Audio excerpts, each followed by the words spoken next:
Sabri Zamil Al-Mindhiri, elimu kwa dalili. Wale askari ambao wao wanalinda nchi, wanalinda mali za watu, mali za raia, mali zinaharibiwa, watu wanatia moto, askari afanye nini? Watarajia nini wewe? Haya mengine watakuwa wanajibu wao ikiwa watazipata hizo sauti. Watakuwa wanajibu huko kwenye mahekalu yao na kwenye makanisa yao. Hapa tunaelezea amani, lakini najua baadhi ya pointi mimi na washuti wao moja kwa moja, kwa sababu hii nchi ni yetu sisi sote, sio ya nchi ya askofu wala ya padri fulani wala ya mchungaji. Hii nchi ni ya kwetu sote. Mimi ni Mtanzania halisia, al-asliyu. Hii ni Mtanzania, kwa hiyo na haki ya kusema yale ambayo ya sawa, hasa napoona pale kwamba haya mambo tukinyamazia ni sababu ya watu wengine kujiona kwamba wao wana haki na wana haki ya kusema, bali wana haki ya kuamrisha serikali. Sio jambo la sawa. Na nukta ya kwanza, tunaposema haki, haki ni nini? Tukisema haki ni nini? Haki inamaanisha upatikanaji wa kile ambacho cha sawa, cha msingi au cha haki kwa kila mtu. Ndio maana ya haki, kwamba kupatikana kitu kwa haki, kwa sawa, kwa kila mtu apate haki yake. Hii ndio maana ya haki. Ndio maana ikasema kwamba inawezekana kweli ikawa ni kweli haki. Swali: je, Waislamu sio watu wenye haki katika nchi hii? Hii ni swali, ni lazima tupate majawabu kwamba je, Waislamu sio watu ambao wana haki katika nchi hii? Swali la pili: Waislamu hawana mchango mkubwa ambao walioutoa katika kupatikana uhuru wa nchi hii? Haya mambo lazima tujiulize. Tunawauliza wao watupe majawabu. Nani ambaye asiyajua mchango ambao wameutoa Waislamu katika nchi hii kupatikana uhuru? Mpaka wazee wetu wamekufa kwa sababu ya kupambana na uhuru.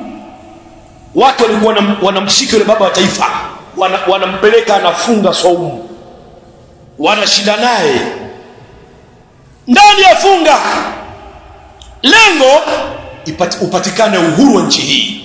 Waislamu wana mchango mkubwa sana. Kwa hiyo kufikia hatua mkajalia kwamba Waislamu ni daraja ya pili au ya tatu, si jambo la sawa katika nchi hii. Lakini pia swali jingine, Waislamu sio binadamu au ni kama mnyama mwingine tu, punda, ng'ombe? Sio binadamu, sio. Maana leo kuna watu ambao walisimama wakasema, unajua kuna haki za binadamu. Haki za binadamu zimekiukwa. Haki za binadamu zipi? Haki za binadamu zipi?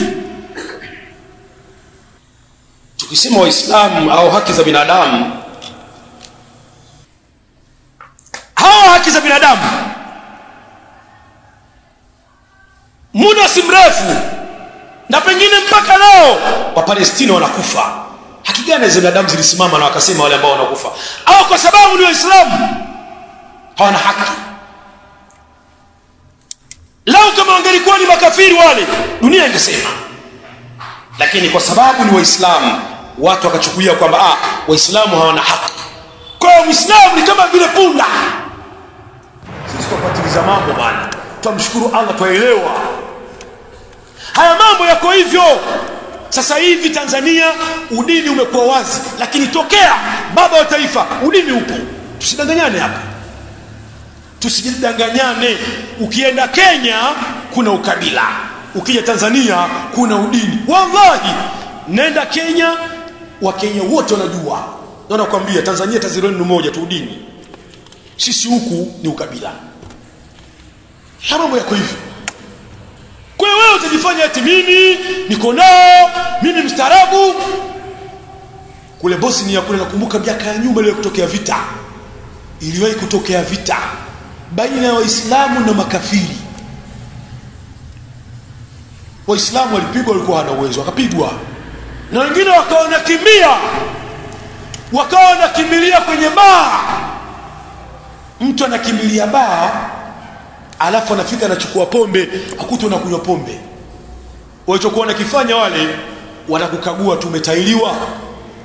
Ukitailiwa unakula lishasi na pombe yako. Kwa hiyo umefanya nini wewe? Yaani unakimbilia pombe ili upate uhai. Huna udhalili. Sasa sisi hatuko hivyo. Yaani wewe njoo utakavyokuja utakutana na panga, utakutana na shaba. Si yani Waislamu tuko hivyo. Tunatulizana kwa sababu ya dini yetu. Haya tunaeleza sarahatan. Kwa sababu imefikia wakati lazima tueleze. Kuna baadhi ya mambo ukiyapatiliza unaona sasa huyu anaongea upumbavu. Kwa lipi? Kwa sababu wanaona kwamba serikali haiwezi pengine kumchukulia hatua, hawezi kuulizwa. Basi sisi tutajibu. Yoyote atakayeongea katika nchi hii, yoyote tutamjibu. Na nataka niwaambie jambo, wallahi lau kama haya mambo ingelikuwa Waislamu ndio wamesimama kidedea kuyasimamia na kuwashajiisha vijana, dunia ingesema na Waislamu ingekwisha. Wangeuawa sana mpaka majumbani. Ingekuwa ni kigezo kwamba ni magaidi, ni kadha. Lakini Allah amedhihirisha lile ambalo wako nalo hao jamaa, watu wabaya sana. Alafu wanasema vijana waliouawa hawana hatia. Mimi nikisikiza maneno yale ya askofu nasikia hasira, kwa sababu anasema kwamba eti watu wanaandamana kwa amani. Amani ipi? Watu wamechoma mali za watu. Amani ipi? Watu wameiba gesi, watu wameiba maji ya Jambo na mengineo, wanaingia kwenye maduka wanavunja. Amani ipi hiyo? Maandamano ya amani haya au wizi wa amani? Mbona mko si wa kweli nyinyi? Huu ni wizi.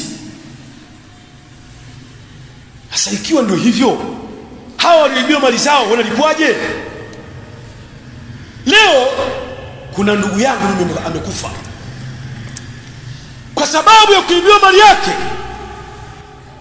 Inakuwaje? Lazima tuseme. Anasema Sufyan Thauri rahimahullah ta'ala, almalu idha lam yakun mal amni, mali yoyote ikiwa hiyo mali hakuna amani, fahuwa adhabun, basi ni adhabu.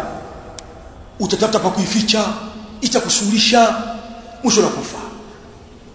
Leo watu wangapi wamekufa kwa sababu ya mali zao? Mali zimechomwa, watu wanakufa. Askofu gani ambaye anasimama na kukemea hili? Msiseme kwamba eti kwa sababu kuna watu wasemaje tatizo ni nini? Kwa sababu wao wameandamana tu. Na kwa nini waandamane? Serikali silikataza. Polisi walitoa taarifa, atakayeandamana atapata kipigo cha mbwa koko. Haya maneno yapo. Lakini walisimama wachungaji akiwemo Gwajima na akawashajisha watu kwamba wale wanaoandamana mimi niko tayari kuunga mkono. Maana yake nini? Andamaneni. Ana mambo yako wazi. Dawa tu salafia haikubaliani na haya mambo. Sisi hatukubaliani na haya mambo. Haya mambo yako kinyume na misingi ya dini yetu. Kuamrisha watu watoke, kwa sababu kwanza katika dini yetu ya Uislamu hakuna mambo ya maandamano. Leo wameanza tena kuyapanga tarehe 9. Wanapanga kama ujui, wanaposhaanza kupanga na wanaweka mikakati yao. Ukiwapatiliza unaona. Kuna mmoja anasema hivi, tutafanya maandamano ya amani, maandamano ambayo mpaka Rais Samia atoke madarakani, maandamano ambayo hayana ukomo, tuko tayari kuisha. Ipo, sio audio, video. Hanini sasa hii? Tuelekea wapi na hii nchi? Maaskofu hayasemi haya, wanasema yale ambayo yamepita eti onekane ni watu wema. jambo si la sawa. Fi isharatin ila anna almala bila amnin, ishara ya kwamba hakika ya mali kama hakuna amani, fala yuhaqqiqu rahatan wala saadatan. Tambua kwamba mali kama hakuna amani haiwezi kuhakikika raha yoyote wala utukufu hautokuwepo, bal qad yajlibu at-tam'a wal khawfa, bali wakati mwingine huleta matumaini kadhalika na hofu kazidi. Anasema Abu Darda radiyallahu ta'ala anhu, bal alikuwa akisema, maana yake si mara moja, alikuwa anasema maneno haya: ni'matul amni la ya'diluhu shay'un, neema ya amani haiwezi kulingana na chochote katika hii dunia. Lakini akasema idha ruzikta ma'aha ad-dina, ikiwa Allah atakuruzuku pamoja na neema hiyo ya amani dini, ikawa Allah amekupa dini kadhalika una amani, basi utambue kwamba hakuna kinacholingana na jambo hilo. Tunahitajia amani. Hawa wanaosema haki, simameni kwanza mkubaliane na yale ambayo wanayataka Waislamu. Hizo mali mnazopewa serikalini Waislamu zinawahusu. Suala ukadhi haliwahusu nyinyi makafiri. Hili jambo la Waislamu, lakini kwa nini nyinyi msimame na muwasemee Waislamu? Ina maana mna agenda zenu. Mnaona kwamba zile mali ambazo mnazochota mafungu mnayochota serikalini ni ya kwenu, pengine baba zenu. Waislamu hawana haki. La wallah.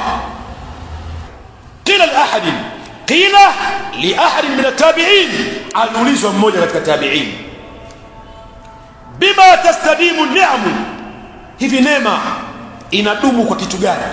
Ili neema idumu kwa kitu gani? Faqala, akasema bishukuri, kwa kushukuru neema uliyokuwa nayo ukamshukuru Allah subhanahu wa ta'ala. Wa a'dhamuha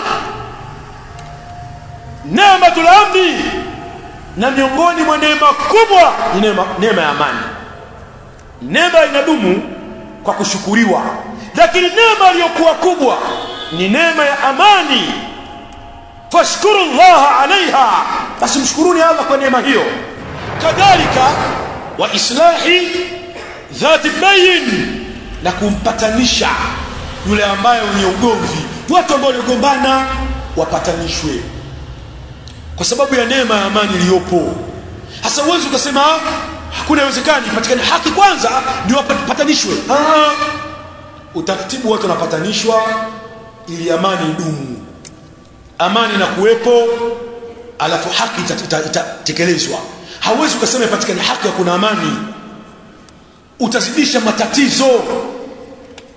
Kwa sababu mna akili finyu, ufahamu wenu wa dunia, ndio maana mkadhania kwamba mnataka haki kwanza. Hiyo haki ni ipi?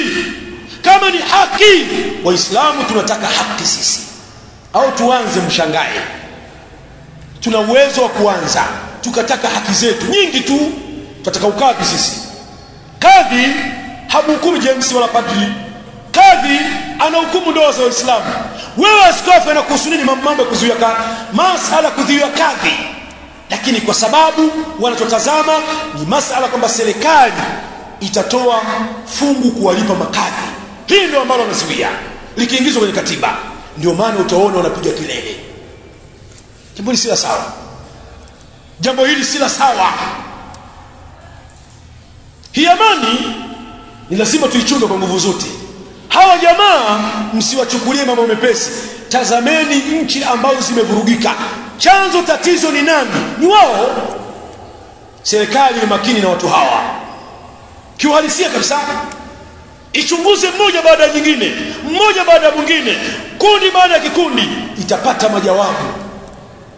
Kwa sababu wao wakisimama Wakisema wasema kanisa Katoliki limesema. Nyie nani? Nyie nani katika nchi? Katoliki ni nani katika nchi? Ikifikia hatua mwishuti BAKWATA, kuna mmoja alisema hivi, ana mimi wa jamaa huwa nawachunguza sana na mshukuru Allah kwa akili aliyonipa. Kuna mmoja alisema hivi, hii nchi bana, hii nchi hii lazima niwaambie jambo. Wewe kama sio Mkatoliki huna nafasi katika nchi hii. Wewe kama sio BAKWATA huna nafasi katika nchi hii. Sasa mimi nauliza swali. Rais ni nani sasa? Dini gani? Makamu wa rais? Nani dini gani? Madhehebu gani? Tatizo nini sasa? Magufuli alikuwa dini gani? Mkristo, msipindishe. Alikuwa Mkristo, alikuwa Mkatoliki, na yule ambaye alikuwa makamu wake si ndio rais? Muislamu. Nani alisema? Shida ni Uislamu tu. Kwa tatizo katika nchi hii mtu kwa Muislamu, kwa sababu hakuna kingine, ni Uislamu ndicho tatizo katika nchi hii. Tamweni. Kwani mmuogopa Katoliki nani? Nani katika nchi nani? Twasema Waislamu waelewe, kwa sababu kuna Waislamu wanajiingiza katika mambo hawajui tatizo nini. Wahtirami ulati al-umur, kadhalika katika amani na kuwaheshimu watawala. Wataawuni ala albirri wa taqwa, kadhalika na kusaidiana katika wema wa taqwa na kumcha Allah subhanahu wa ta'ala. Wa nabdhil fitan, kadhalika na kupinga kutupilia mbali fitna. Wa shaiati, kadhalika na yale mambo ya uovu yote, mambo ya uzushi, haya takikana yote yatupiliwe mbali. Umbea tupiliwe mbali. Walhadhari min mathiri alqalaqil walfitan, kadhalika na kutahadhari kutokana na yale mambo ambayo yenye kuamsha hisia za watu. Leo akisimama askofu anaongea maneno unaona kabisa anatengeneza kitu, kwa sababu anaposema kwamba vijana wanaandamana maandamano ya amani. Haya maandamano ya amani, hasa maandamano ya kuvunja amani, kwani haya sio ya kuvunja amani? Kama ni ya amani, kwa nini wamechoma vitu vya watu? Ni maswali hayo, jibuni. Kwa nini wameiba vitu vya watu? Kwa nini wameua askari? Umewaua. Sasa amani hiyo amani inakujaje? Kwa hiyo amani kwamba haki kuua askari, haki kuchoma masheni, haki kuiba vitu vya watu. Alafu cha ajabu bwana, wanashangaza sana wa watu. Wanakuambiaje? Unajua tatizo wale kama madarakani wote wizi. Kwani wa raia sio wizi? Si hao waliiba wote, maandamanaji wote wizi wale. Wote wizi. Na ndio maana yale maneno, kumbuka maneno ya Ibn al-Qayyim kwamba hao viongozi wanatokana na nyinyi. Nyinyi mko sawa? Alafu usidanganyane. Hivi ni kiongozi gani akikaa hapa, ikiwa mama yako wewe ndio rais, tujalie wewe ambaye unaipinga, wewe askofu, wewe Gwajima ndio mama yako, sasa kakaa pale mama yako, hivi ungemtukana? Ungemsema vibaya? Au ungesema ni mwizi? Si ungesema anafanya kazi kubwa sana, kwa hiyo ana haki ya kuchukua? Sio, hiyo ni rais, kiongozi wa nchi. Wewe huna haki ya kumtukana, wala huna haki ya kusema chochote. Haya ndio mafundisho ya Uislamu. Leo duniani nchi nyingi sana zilikuwa na amani na utulivu, watu wametulizana, wanafanya mambo yao, maisha yanakwenda. Lakini baada ya muda si mrefu zile nchi, zile amani zikapotea. Na zilipotea amani, kuna wengine kwa migogoro ya wao kwa wao ya kivita, wengine mapinduzi, wengine maandamano, zile nchi ile amani ikaondoka. Mimi nitataja baadhi ya nchi ili wewe upate mazingatio katika nchi hizo kwa ufupi kabisa. Mfano, baadhi ya nchi ambazo zilikuwa na amani lakini baada ya muda zile amani zikatoweka. Libya katika mwaka 2011 au kabla ya 2011 Libya ilikuwa ni nchi ya amani, na hakuna ambaye asiyejua Libya ilikuwaje, yale mambo ambayo walikuwa wanapata watu wake. Lakini kuna watu wanatumia, hasa makafiri wazungu, wakawashawishi watu na kuona kwamba kila wanachofanyiwa hakistahiki, utakana pata zaidi ya kile. Hawakujua kwamba ile amani iliyopo ikiondoka haiwezi kurudi. Neema ilikuwepo inaweza kuondoka, watu wanakula bure, kwa maana wanataka kuoa, wanaozeshwa, wanajengewa nyumba. Kuna nchi gani duniani hata uko Ulaya wanafanywa hivyo? Hao kina Trump wanayafanya hayo. Lakini wao wakaingiza baadhi ya fikra na watu wakazipokea zile fikra na wakaandamana, lengo kumng'oa Gaddafi. Wakafanya waliyofanya, wakapambana, akaondoka. Leo ulizeni, kile ambacho walichokipata ndicho walichokuwa wanakitaka. Huu ni mfano. Lakini pia Syria kabla ya mwaka 2011 kadhalika ilikuwa ni katika nchi miongoni mwa nchi ambayo ina amani, lakini baada ya muda watu wakashawishiwa, ukawa ni upumbavu, maandamano kadha na kadha kama hivi. Leo ulizeni Syria, amani ipo. Haya mambo sione mambo ni mepesi. Akasimama na kofia yake kama likitungio la uyoga, waona kwamba jambo la sawa. Wewe waona kwamba akasema askofu nani alikatia nchi. Hawa ni watu ambao lengo lao ni kuondosha amani iliyopo. Hawa ndio lengo lao, ili baadaye waseme kwamba Waislamu ndio ambao waliovuruga nchi hii. Haya ndio malengo. Lakini pia Ukraine kabla ya mwaka 2014 ilikuwaje? Lakini baada ya hapo nyinyi mnajua zaidi, hali kazidi kuwa mbaya katika mwaka 2022 baada ya Urusi kile ambacho ilichokifanya nyinyi mnafahamu hali ikoje leo Ukraine, mnajua haya mambo. Kadhalika Sudani, tazama leo Sudani watu wanapokufa, njaa inawashughulisha, watu wanakimbia nchi yao. Tatizo ni nini? Sudani, Afghanistani ilikuwaje? Hizi ni nchi zilikuwa kama tulivyo sisi leo, ni nchi ambazo zilikuwa zina amani, watu wanafanya mambo yao, mambo yanakwenda. Lakini walipatikana watu wakatumiwa na wakatumika, wakachafua nchi yao. Kadhalika Ethiopia, itazame utaona, bali kuna nchi zingine ambazo zinaelekea kupoteza amani zao, amani za nchi zao. Miongoni mwa nchi hizo Burkina Faso, ambayo ilifikia hatua jeshi likachukua nchi. Usiombe jeshi kuchukua nchi kama wajinga wanavyosema. Jeshi likichukua nchi usidhanie kwamba hata jamaa zitapatikana hizi. Yaani hakuna amani itakayopatikana katika nchi, hakuna uhuru utakaopatikana. Hata hao wanaotukana mtandaoni hawatatukana tena, wanaosema hawatosema. Kwa hiyo ni mambo, tuna maneno ya hamasa jasiba, kwa sababu chuki imetangulia mbele. Kwa nini Uislamu? Kwa nini Mwarabu? Mambo ya bandari, mambo ya kadha. Kwa nini nchi hii kuwekeza, wa kwanza kuwekeza ni Waarabu? Wamewekeza wangapi? Mkapa kawekeza kwa watu wangapi? Sio taka tuwaseme mambo haya.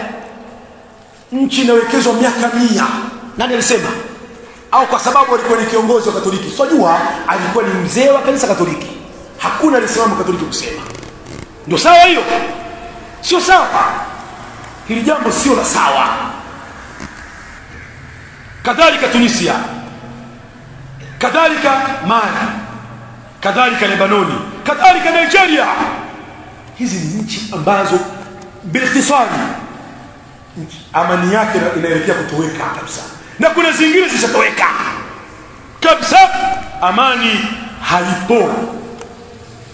Lakini haya ukitazama chanzo chake utakuta mingine ni mizozo ya kisiasa, migogoro ya ndani kwa ndani, mambo ya ukabila, kadhalika na baadhi ya makundi ambayo ya kigaidi yaliingia katika mapolini, kama tulitangulia kusema, yameingia mapolini, yakaingia kwenye misitu, zikapelekea nchi kukosa amani. Sasa nchi yetu hii, miongoni mwa milango ambayo anaifungulia, kuna makundi yatakuja kuingia huko. Yataingia makundi ya ajabu kabisa, na ndio hapo itakuwa mwisho wa nchi, mwisho wa amani. Amani tabakia ni historia katika nchi yetu. Lakini haya yote yatakuja ikiwa sisi tutanyamazia mambo haya. Inna ni'matal amni min ajali ni'ami llahi ala ibadihi. Katika neema tukufu miongoni mwa neema za Allah ni neema ya amani, wa a'dhamiha wa hiya asasu kulli nama'i wa imaratin wa ibadatin. Amani ndiyo msingi wa kila kinachokuwa, kila kinachoimarika na kila ibada. Amani. Fa fi dhilli al-amni tuftahu al-masajid. Kwa kivuli cha amani misikiti inaswaliwa, inafunguliwa. Wa tusalla al-jumu'at wal jama'at. Kadhalika zinaswaliwa Ijumaa, kadhalika zinaswaliwa jamaa. Wa yakhruju an-nasu lima'aishihim, na watu wanatoka kwenda kwenye maisha yao. Kule kutoka kwenda na kurudi ni kwa sababu ya amani, si kwa kingine chochote. Tusidanganyane Waislamu. Wewe kama umeingia kwenye siasa zako, ambayo siasa yako hiyo iko kinyume na chama cha tawala, haya maneno hutoyakubali kwa sababu ya tonge lako. Tutakwambia hivi, utakuja kujuta. Hii amani ikiondoka, hutokumbuka chama chako. Leo kuna watu wanakimbia nchi zao, wanakimbilia Tanzania, wanakuja kujistiri na kuhifadhiwa Tanzania. Wewe unakimbilia wapi? Alafu kwa njia ipi? Familia yako utaipeleka wapi? Kuna mambo ujiulize. Haya imetokea na kutokea, unakwenda wapi? Zaidi ya kusema basi wacha liwe takalokuwa. Sasa mimi siwezi kunyamaza hali ya kuwa na uwezo kusema. Nakumbuka mimi kuna mwaka nilikwenda kusoma kule Yaman. Tuko ndani ya msikiti tunasoma, wallahi sasa niingia msikitini napiga hapo mambo sasa tunayokuona Tanzania, lakini shekhe anasomesha tu qala Allah. Maneno haya ingii kabisa. Alfajiri mnaswalia maiti 5 6, saa 7 mtaswalia, saa 4 mtaswalia, saa 10 mtaswalia, saa 8, yani kila muda ni maiti. Hili jambo tunaweza amani, kama nilivyosema mwanzo, sisi hatuogopi kufa. Lakini nawaambia mtakumbuka hiki kitu, kwa sababu kullu nafsin dha'iqatul maut. Kila nafsi itaonja mauti, hakuna atakayebakia. Tatizo wewe utakuwa ukiwa ni msababishi wa hii amani kuondoka, watu wakafa. Wewe ni Muislamu, unabeba dhima mbele ya Allah, utakwenda kujibu. Damu ya Muislamu kumwagika moja, ni bora Kaaba ivunjike. Mtume anasema Kaaba ambayo tunaswali tunaelekea, ni bora Kaaba ivunjwe kuliko damu ya Muislamu. Wewe ukisababisha haya mambo utaingia katika dhima. Hayo hata maandamano wataka kumtoa mtu. Hayo katika Uislamu hakuna maandamano. Hakuna sababu ya kupiga kura. Hakuna Uislamu. Hajalia kwamba wewe wataka umtoe yule kwa maandamano. Haya, andika bango lako, sio taratibu wenu huyo. Andika bango lako, unatoka chini ya mwembe mpaka ofisini. Ukimaliza urudi chini ya mwembe au tawanyika. Sasa umeanzia kwenye machaka, mmetoa mafuta ya petroli kule mlikoficha na vibiti vyenu, mpaka sheri ya mtu mnakwenda kuchoma. Mnachoma gari za watu, mnachoma uduka ya watu. Alafu anasimama askofu anasema maandamano ya amani. Mpumbavu wewe, usio na adabu. Maandamano gani ya amani? Mali za watu zinaharibika. Alafu nasema amani. Haki ipi hiyo? Haki ipi hiyo? Hamuoni haki za watu zinapotea? Mbona muongelea mambo? Mkisimama mnashuti Waarabu, mnashuti Zanzibari, mnashuti Waislamu. Haya tuyajua sisi. Tumeamua kusema kama nilivyoamua kusema. Tutasema sana. Lakini mjue kwamba katika Uislamu, narudia tena, kuna jihadi. Hatuogopi kufa. Allah subhanahu wa ta'ala anasema وضرب الله مثلا قرية كانت آمنة مطمئنة يأتيها رزقها رغدا من كل مكان. Allah anasema amepiga mfano, Allah yapiga mfano wa mji qaryatan, mji Makkah na miji mingine yoyote kama wanavyosema ulama, mji wote ambao uliokuwa na amani, tena riziki yake inakuja kwa wepesi, min kulli makani, kutoka katika kila sehemu. Leo riziki yako inakuja wewe kila sehemu. Hivyo ukiambiwa tu ukae ndani, ukiambiwa ukae ndani mwezi, tutatoa maiti nyingi sana ambazo hazina adadi, bila risasi, kukaa ndani tu. Kuna watu watakufa kwa pressure, kuna watu watakufa kwa njaa, maji ya kunywa, kila mmoja sababu yake, chakula. Sasa haya mambo Uislamu, hapa mimi naongea na Waislamu, lakini pia ni ujumbe kwa wale ambao sio Waislamu, hasa mama askofu na wengineo, wajue kwamba hii nchi yetu sote. Hii nchi bana sio ya Katoliki wala ya kafiri yoyote, hii ni ya watu wote wa Tanzania. Kwa hiyo tuna haki ya kusema. Sio sawa mimi nasema kwamba jeshi la polisi, wallahi kazi iliyofanya Allah subhanahu wa ta'ala awape nguvu na wathibitishe, waendelee kusimamia hii nchi, wasirudi nyuma. Kadhalika kiongozi wetu wa nchi, rais na wale aliokuwa nao, Allah wathibitishe, wasirudi nyuma kwa sababu eti Katoliki wamesema. Kina nani wao katika nchi hii? Allah subhanahu wa ta'ala anasema fakafarat bi an'amillah, wakakufuru neema za Allah subhanahu wa ta'ala. Faadhaqaha Allah libasa al-ju'i, Allah kawavalisha vazi la njaa wal khawf, kadhalika na hofu, bima kanu yasnaun. Kwa sababu gani? Kwa sababu ya yale ambayo waliokuwa wakiyafanya. Tuko kwenye amani, haya ambayo yanayofanyika ni sababu ya kuondoa hii amani. Ni lazima tuwe kweli, nasa Waislamu, mashekhe waseme, wasirudi nyuma, kila mmoja aseme kulingana na Allah alivyomruzuku kusema. Sema. Ikiwa wao wanasema leo wamesema, leo Jumamosi, basi tutasema sasa usiku huo Jumapili, kuamkia Jumapili tutasema kama walivyosema wao. Sisi tutasema nyinyi kina nani katika nchi hii.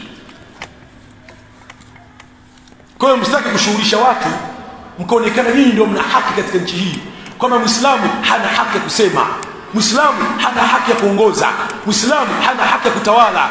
Tusubiri baraza ambalo rais atakayechagua. Mtazame waziri mkuu nani? Kristo nani asijua? Stari kichaguliwa nani kasema? Hakuna anayesema sisi, na bado watakuja wengine.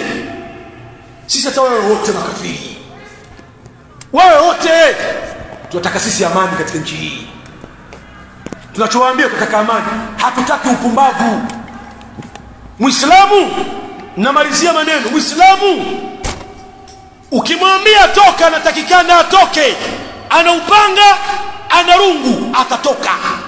Sisi sio watu wa chipsi, lazima mfahamu dini yetu hii. Dini ya Uislamu, miongoni mwa sababu ya kusimama Uislamu ni upanga. Miongoni mwa njia ambazo dini hii kasimama ni upanga. Masahaba walisimama wakapambana kwa ajili ya dini ya Allah kwa upanga. Leo unapigana umekaa chumbani, unabonyeza, unapiga bomu, mwanaume toka nje. Allah amejalia katika dini hii kuna wanaume, lazima mjue. Miongoni mwa hao mimi hapa nimesimama ni mwanaume. Allah subhanahu wa ta'ala atujalie haya tunayoyasema yawe ni ya kweli, yaingie katika nyoyo zetu na atuthibitishe katika haya. Allah ajalie amani katika nchi yetu, na wathibitishe viongozi wetu, amthibitishe rais wetu na wale wasaidizi wake. Allah subhanahu wa ta'ala wathibitishe katika haki. Kadhalika tunamuomba Allah subhanahu wa ta'ala alisaidie jeshi letu la polisi na jeshi la wananchi la Tanzania lisimame katika haki na lisimamie nchi yetu ina amani. Na yoyote yule ambaye atakayesimama kwa lengo la kuvunja amani, tunakuomba ya Rabbi, mvunjilie mbali mgongo wake, mtoboe macho. Wallahu ta'ala a'lam.